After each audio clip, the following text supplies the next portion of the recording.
Ang hanap mo ba'y ulam na malaki pa doon sa plato mo? Tapos may mga sandwich at pasta na talaga naman nagsasarapan. Simple nga lang pala yung place nila pero grabe yung serving nila dito. Ang sarap nga pala tumambay dito kasi may mga games din sila. May mga kape at drinks na nga din pala sila dito na lahat ng hanap nyo nandito na. Talaga naman dumayo pa ako dito sa Nagcarlan Laguna para lang tikman tong masasarap na pagkain nila. Hi mga kabadis, ako nga pala si Miko. Ngayong araw nga pala nagkayaya na naman kami magtotropa. May masarap na kainan nga daw doon sa Nagcarlan Laguna at bagong bukas lang yun. Kaya naman ito dali-dali na namin pinuntahan at kalapit bayan lang naman namin yun. 5 minutes nga lang pala yung biyahe nun kasi taga-Liliw lang naman kami. Pag galing nga pala kayong Liliw, Mayhay o Magdalena, malapit lang sila dito sa munisipyo. At dito nga pala kami dumayo sa Shoals na. Bagong bukas nga lang pala to pero talaga naman dinadayuhan na din. Lapit nga lang pala sila dito sa munisipyo saka sa court nila. Dito nga lang pala sila sa 006 Lirio, Ilay Street, Barangay Poblacion 2, Nagcarlan Laguna. Kaka-open nga lang pala nila noong October kaya naman bibinyagan na natin to. Talaga naman pagpasok namin dito nagulat kami doon sa loob nila. Sobrang perfect nga pala ng loob nila kasi sobrang linis tingnan. Pagpasok nyo nga pala dyan makikita nyo na agad yung mga menu nila dyan. Franchise nga din pala sila ng K-Egg dyan kaya naman ito din talaga yung dinayo ko. May mga kape at drinks at mga silog meal na nga rin pala sila dyan. Tapos habang inaantay nyo yung mga order nyo hindi kayo maiinip kasi pwede kayo maglaro dito. Mabilis nga lang pala yung serving nila, maya-maya nga lang nandito na. Nagulat nga pala ako doon sa serving nila kasi hindi ko akalain na ganito kamura lang, sobrang dami na nung serving. In-order ko nga pala yung K-Egg, yempo, pork chop, tapos yung fried chicken nila. Tapos yung pasta nila talaga naman sobrang dami nito. Ito nga pala yung titikman ko, itong long si yempo nila talagang good for 2 person na to. For only 169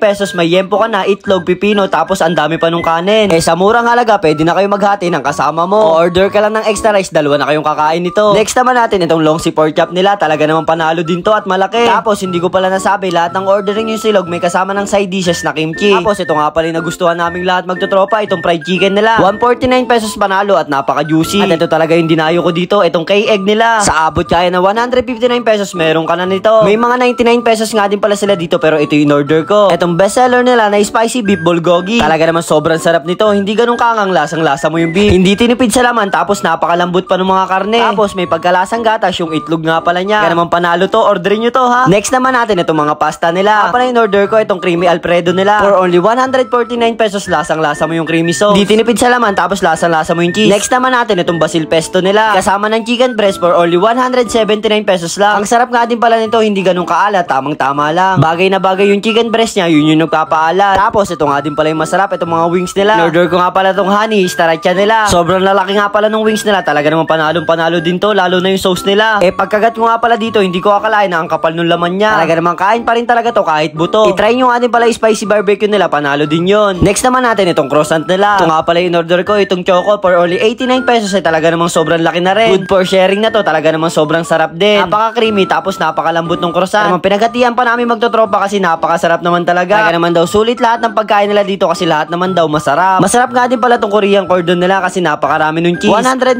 pesos nga lang pala yan, bagay na bagay pag may mga kasama kayong mga bata. Next naman natin itong fingers food nila. Ito nga pala yung chicken pops nila tapos may kasamang price. Nabawasan na nga pala namin yung chicken pops dyan saka yung price pero sobrang dami niyan. For only 129 pesos nga lang ay good for sharing na yan. Siya na nga pala yan sa 2 o 3 tao. Next nga pala natin dyan itong mga kape nila. Caramel macchiato 88 pesos. Tapos itong cheesecake nga pala na 99 pesos lang, napakasarap din naman. Tapos sa lemon cucumber nga lang pala nila 69 pesos lang yan at napakasarap din. Pero mas try nyo tong strawberry nila, talaga naman sobrang sarap nito. For only 59 pesos may kakaibang lasa talaga to. May popping boba to na pumuputok-putok talaga sa bibig. Deserve talaga nitong short snack na dayuhan. Hindi pa ganun kasikat pero ngayon papasikatin natin para dayuhan ng iba. Kaya naman itry nyo na to mga kabadis. Kaya hanggang sa muli. Kaya bye-bye!